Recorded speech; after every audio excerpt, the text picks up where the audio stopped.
The meeting will officially start at 2 minutes. May I request everyone to please be ready before the meeting will start. Thank you.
Okay, welcome everyone to our initial general meeting.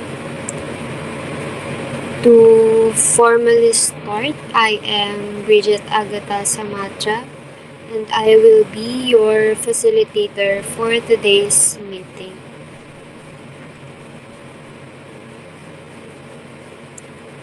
So, for today's agenda, as we all know, the reason why we are here today is we have a meet to present the agendas clearly and to open the floor for discussions, hoping to receive valuable suggestions and insights from all of you.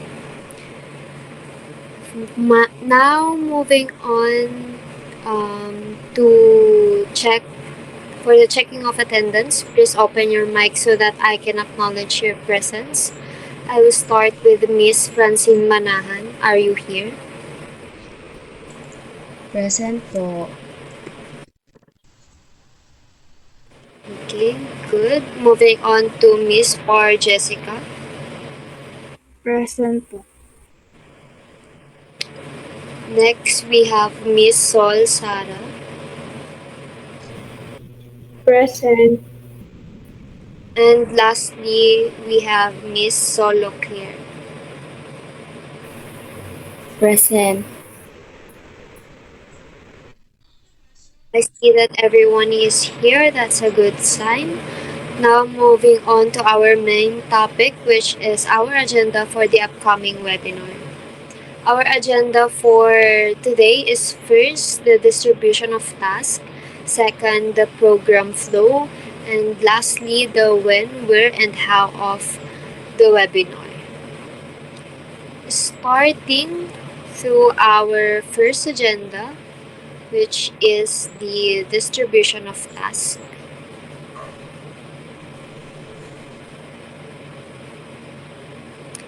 Is this slide visible?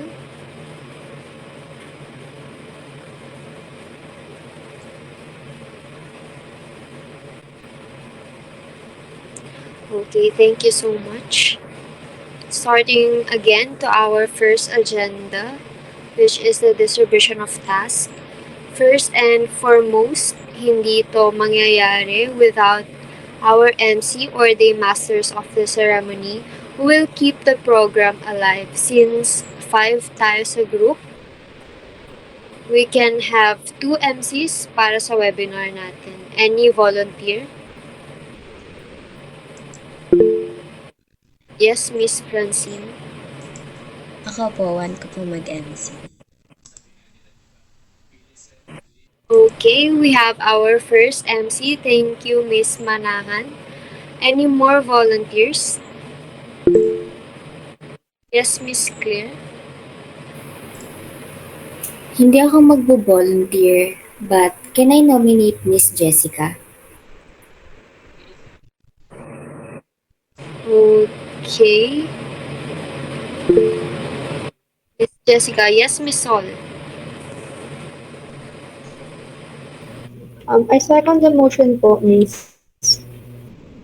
Okay, that is noted, but can I ask why, Miss Claire? I just feel like Jessica being MC can bring her out of her comfort zone. Wow, that is very thoughtful of you. Miss Jessica, is that okay with you? Yes, okay lang naman. I think kaya ko naman siyang gawin. Okay, that's great. Now we have 2 MCs, Miss Francine and Miss Jessica. Can we give them a virtual clap, please? Thank you, everyone. Now that we have our MCs, we can proceed to the content speaker. For this topic, should I call volunteers or ako ang magde-delegate for each content speaker since tatlo na lang natitira to be the content speakers including myself? Yes, Miss Sarah.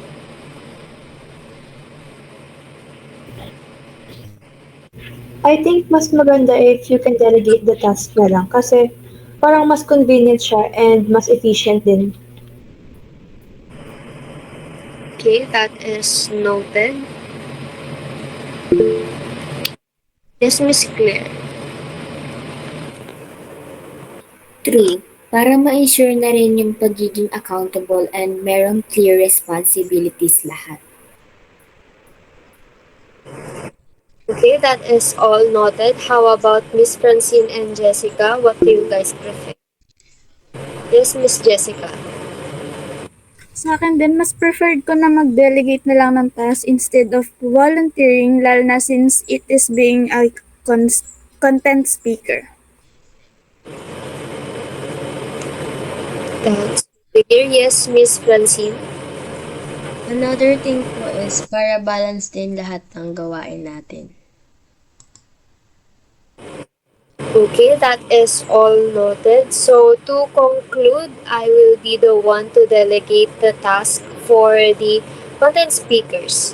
So the first one would be me who will discuss what is PCOS. And the second speaker would be Sarah in the myths versus facts, and lastly Miss Claire for lifestyle and diet changes. Is that all right with everyone? Can I see a heart reaction if everyone agrees? Especially to those who are assigned. Okay, thank you everyone.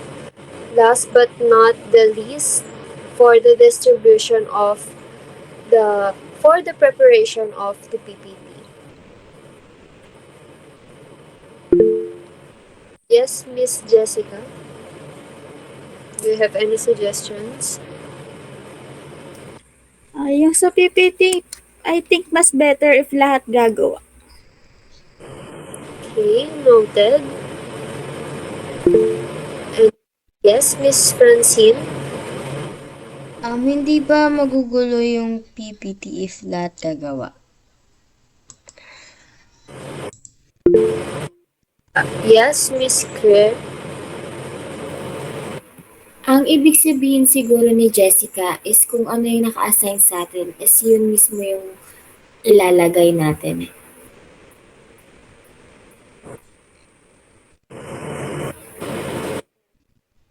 Right? Any other more clarifications or suggestions? Yes, Miss Sol. I agree with Miss Solo kasi para makita ng lahat and if may need ayusin and baguhin, magagawa natin kagad. Okay, I think it's really better if lahat gagawa ng PPT and ilalagay yung mga assigned parts nila. And by that, we've reached the conclusion that all the members will be doing their assigned parts sa PPT. Is that all clear? Thank you so much. Now, we should move on to our second um, agenda for today.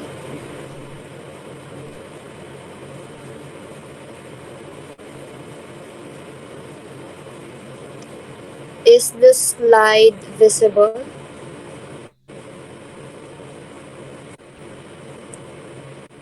Okay, thank you so much.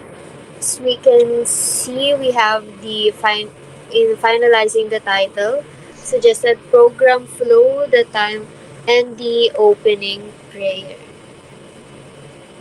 So let us first discuss the finalist title for our webinar. As we all know, our initial title in this webinar is Busting the Common Myths about PCOS. So is our title finalized, or you care about and more suggestions to the tab? Any revisions needed to be done? Yes, Miss Claire. Well, our current title suits our topic quite well, but I think there's more to improve on it.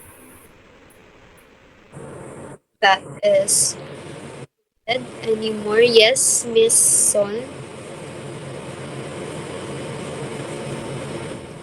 I'd like to give a suggestion na rin kasi gumawa ako ng draft kanina and this is what I'm suggesting. Because expose, busting myths, and uncovering the truth. That good. Anyone who has a suggestion? Yes, Miss Francine.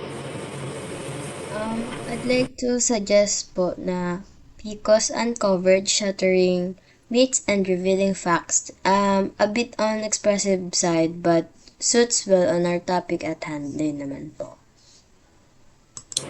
That is very good, but I think we should hear the opinions of the other members of the group.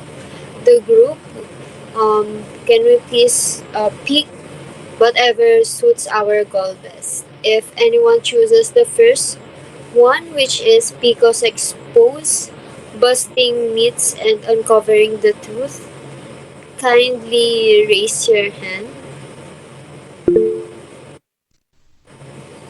Okay, I see. Next would be Pico's Uncovered, shattering myths and revealing facts. Raise your hand. Okay, and to break the tie, I would also vote for the second one. Because uncovered shattering myths and revealing facts. And that would be the majority of the voting. Any violent reactions?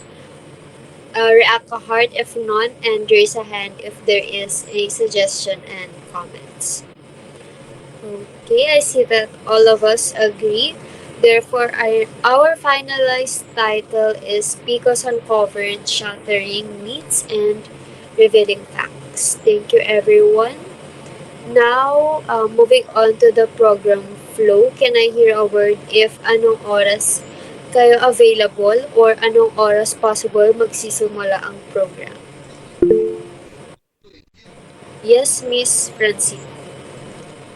I think paganda kung umaga like 10 a.m. around that time po. Okay, that is noted. Yes, Miss Claire. I think much better kung hapon, mga 2 p.m. po. Yes, Miss Sol. Mas maganda yung suggestion ni Solo na 2 p.m. na lang. Yes, and yes, Miss Jessica. Tingin ko mas maganda yung magsisimula tayo ng program na 2 p.m. nga. Alright then, 2 p.m. afternoon it is. Another thing is the allotted time given to each content speaker. Any suggestions? Yes, Miss Francine. Suggestion ko po is 25 to 40 minutes or maybe 30 to 45 minutes. Any other suggestions? Yes, Miss Sol. Based sa sinuggest ni Miss Manan, I think mas okay yung 30 to 45 minutes para may enough time talaga yung per speaker para ma-discuss nila thoroughly yung content. Thank you, Miss Sol. Is there... Yes, Miss Claire. Agree ako kasi baka kulangin ng yung 25 minutes lalo na kung madaming points na kailangan i-explain. Yes, Miss Jessica. Pwede naman na 30 to 45 minutes pero dapat may time limit per topic para hindi humaba masyado. Yes, Miss Claire. Oo, basta may proper time management para hindi rin ma-delay yung buong program. Okay, so safe to say that it is 30 to 45 minutes. If it is less, then it is okay, but we need to limit the discussion to 45 minutes. Is that okay? Thank you for the heart react. And we need someone to actually lead the prayer. Any volunteers?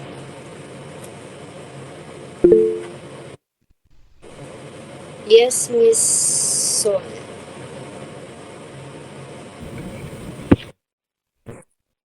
I'll volunteer na lang to read the prayer.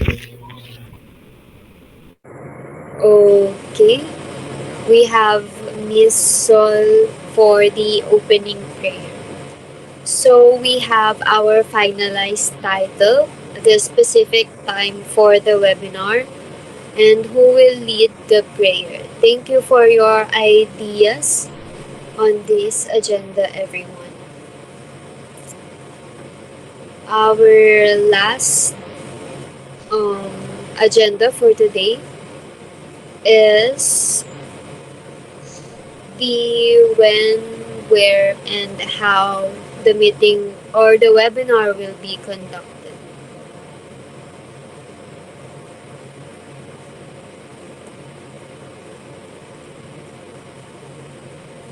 Is the slide visible?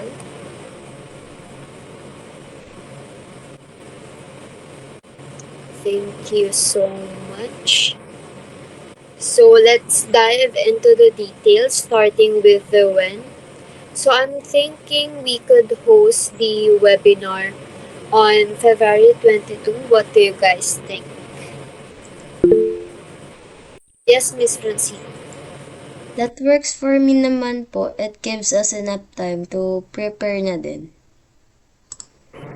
Okay, anything else? Any comments? Any more comments? Yes, Miss Claire.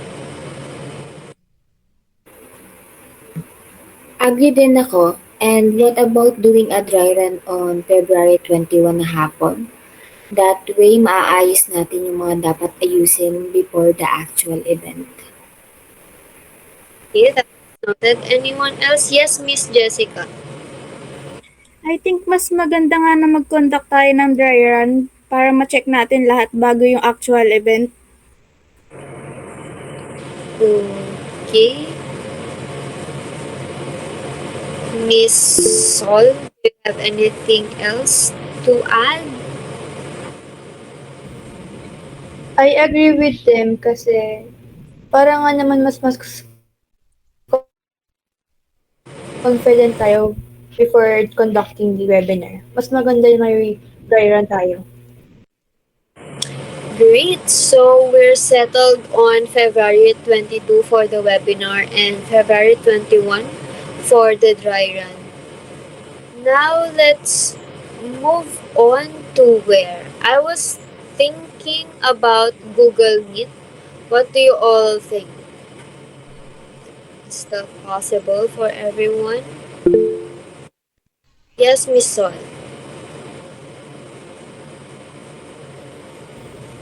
Sa tingin ko, mas madali gamitin yung Google Meet kasi it's user-friendly and most of us are familiar with it na rin naman, di ba? I agree. Yes, Miss Jessica. Totoo naman na madaling gamitin yung Google Meet, but have we considered using Microsoft Teams? It has some nice features then like file sharing integration with other apps. Right? Yes, Miss Claire. Right. But I feel like Google Meet is easier for attendees who might not be as tech savvy. Plus, it doesn't require downloading anything if they join through a browser lang. Yes, Miss Francine. Good point din naman, but with Microsoft Teams, you could have a more organized chat feature during the webinar and may better features than for collaborations, di ba? Okay, point taken, guys. Let's weigh the pros and cons na lang. For the Google Meet pros, first, as you've said, easy access para sa mga a-attend. Again, no download needed and meron siyang familiar interface. For the Google Meet cons naman, meron siyang limited features compared sa Teams and may not handle large groups as smoothly. For the Microsoft Teams pros naman, meron siyang great integration with other tools, meron siyang better chat and collaboration features, and may kayang mag-handle ng larger group of people. However, ang cons naman ng Microsoft Teams is pwede siyang mag-require ng download for some users and can be confusing para dun sa mga unfamiliar sa Microsoft Teams. So, should we go with Google Meet na lang? Yes, Miss Jessica. I think maganda nga na Google Meet na lang. It seems like the simpler choice for this one kasi. Agreed. Yes, Miss Sol. I agree na rin with Miss Jessica kasi nga mas madali talaga siya gamitin. Okay, so Google Meet it is. And now on to the final agenda, the how. Should we go for a live or record the session? Yes, Miss Francine. I think recording it would be safe option Kasi that way, if anything goes wrong during the live session, we still have the content. Oh, yes, Miss Claire.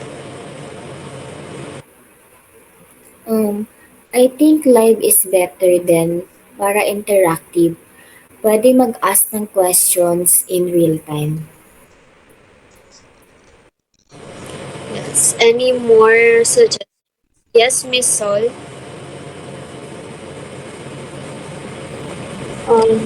May point naman din si Miss Solo, but kasi if we record it, pwede nating ma-edit yung mga mistakes before sharing it sa iba. Okay, sige. Let's look at the pros and cons of each option na lang ulit. So, kapag live webinar, ang pros is mas engaging experience siya, tama nga naman. And ang cost naman niya, or yung cons naman niya, is merong higher risk of technical issues. And pangalawa, merong less control over content delivery. However, for the recorded webinar naman, ang pros niya is pwede ma-edit and ma-refine yung content. And second, can be shared easily afterward. And ang cons ng webinar naman, ng recorded webinar is walang real-time interaction and might feel less personal. So, what do we think? Live or recorded? Yes, Miss Jessica. I think mas maganda na recorded na lang. Since kapag recorded, we can ensure everything flows smoothly. Any other comments? Yes, Miss Sol. Maganda talaga yung suggestion ni Miss Jessica. Agree ako sa kanya kasi nga mas madali talaga siyang gamitin. And And convenient. Okay, that sounds like a solid plan. So, just to recap, when the webinar will be on February 22, ang dry run is on February 29 ng hapon, and 21 ng hapon. Where is Google Meet, and how will the webinar conducted is through recorded session. Does that work for everyone naman? Can you guys raise your hand if there is, or heart react if there is no violent reactions? I see that everyone agrees. So that's the third and last agenda. So here we have the questions or suggestion. In this part, let's talk about some additional ideas to enhance our upcoming webinar. May gusto ba kayong idagdag sa agenda natin? Nothing super big, pero I think we could really improve the experience. So let's brainstorm, and I'll make sure na we record the final decisions. Okay ba yun? Yes, Miss Claire, any suggestions? Di ba pwede yung certificate of appreciation? What do you guys think? Should we give certificates to our speakers, organizers, or maybe even attendees? Para it's a nice way, parang it's a nice way to show appreciation, di ba? Yes, Miss Francine. I agree with Claire. Maganda nga yun. Parang ang ganda sa feeling na ma-recognize yung efforts ng speakers natin, lalo na kung may effort sila sa paghahanda. Any more comments about the certificate appreciation? Yes, Miss Sarah. maganda naman yung idea nilang dalawa.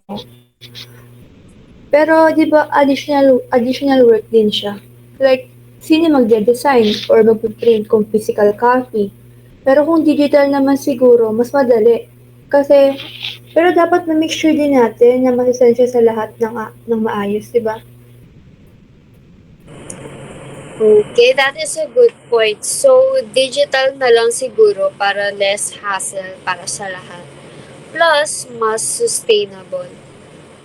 Okay din kung template lang tapos i-fill out na lang. Pero consistent yung design. Does anyone agree? Okay, thank you for the heart reaction. That is noted. Ano pa guys? Ano pang naiisip niyong suggestions? Yes, Miss Francine. Yung virtual background po, like yung sa ngayon natin, baka magamit din po natin. Especially sa mga speakers po natin.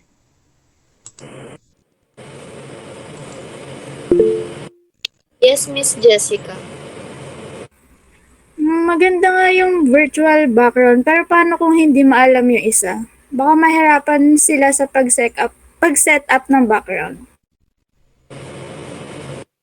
That's a good point then. Yes, Miss Claire. True. Siguro, we can make it optional lang, pero required sa speakers para ma-maintain yung branding.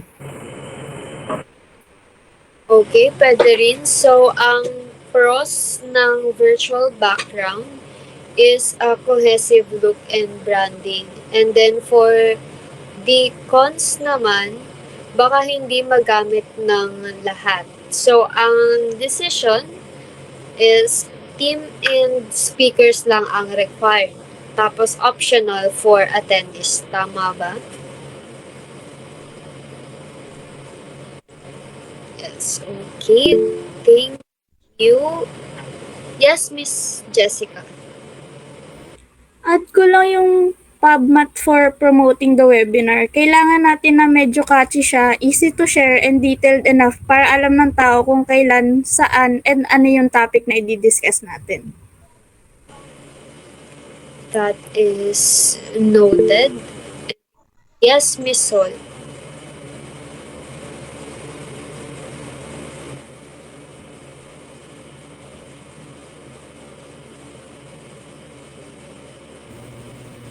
I agree with Miss Jessica nga.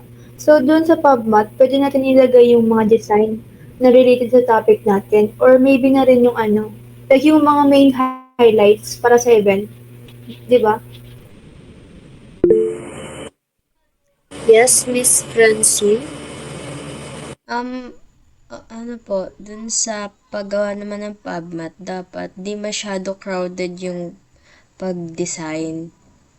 Kung gagawa man tayo, baka pwedeng like pictures about sa topic natin and such, then names ng mga magiging speakers, time and event, and what platform po yung gagamitin natin for the webinar. Okay, that's a good point. What about kung recorded PubMat or live teasers? Ano yung pros and cons niya? Yes, Miss Claire. Kung teaser, mahirapan tayong maghanap ng mga past documentation and such para maging teaser vid. Pero kung poster, mas okay siya and di tayo mahirapan pa sa editing. Okay. That is nice. Yes, Miss Sol. Agree ako sa sinabi ni Miss Solo na mas safe nga kung poster PubMat na lang para sure tayo na mababasa nila in detail kung ano yung topic natin. Okay, that's a nice input. So let's do a poster PubMat for promotions 1 or 2 days before the event. Does everybody agree?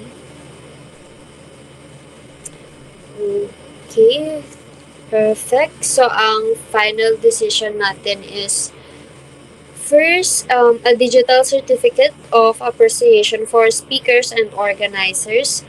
Second is yung virtual backgrounds, which is required for the team and speakers, and it is optional for the attendees. And lastly is the poster PubMat to promote the event. Okay, so to recap everything that we've discussed, starting off with the distribution of tasks, our two MCs will be Miss Francine and Miss Jessica. For content speakers, in the first part, I will be the one discussing it. The second subtopic will be discussed by Miss Sarah, and the last subtopic will be discussed by Miss Claire. And for the PPT, we all agreed na everyone will be doing their assigned parts. On our second agenda, we finalized our title, which is how which is now Picos Uncovered, Shattering Myths and Revealing Facts. Additionally, we specified the time on our program flow, which will be an estimated 3 hours and 25 to 30 minutes of webinar. Each content speaker will be given 45 minutes maximum to discuss their topics, and the webinar will end at approximately 5 p.m. since we agreed that the start of the webinar will be at 2 p.m. Last agenda is the when, where, and how of the webinar. We weigh the we weigh each pros and cons of each subtopic and concluded that the webinar will be on the 22nd of February and a dry run on the 21st of February. And additionally, it will be held on Google Meet for efficiency and convenience. Therefore, the webinar is not live but through a recorded session.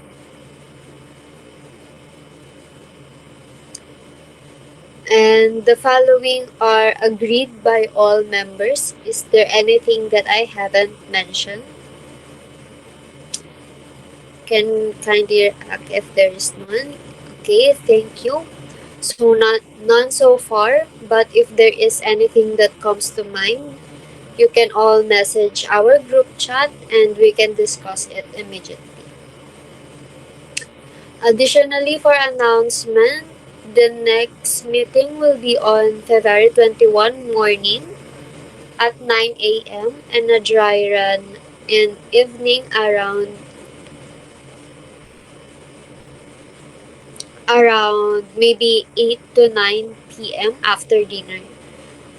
Lastly, the actual webinar will be on February 22 afternoon at 2 p.m. Is that all clear?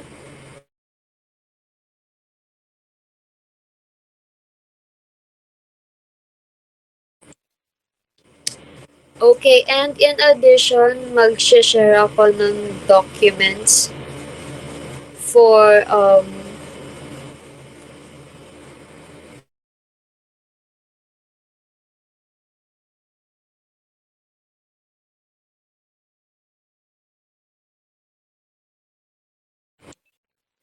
so we can discuss what we've furtherly discuss what we've tackled today, and for details ng flow and ng task.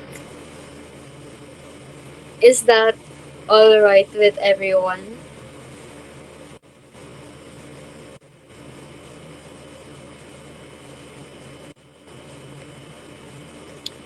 And with that, I would like to thank everyone for attending our initial meeting and sparing some time with me today, although it is kind of late.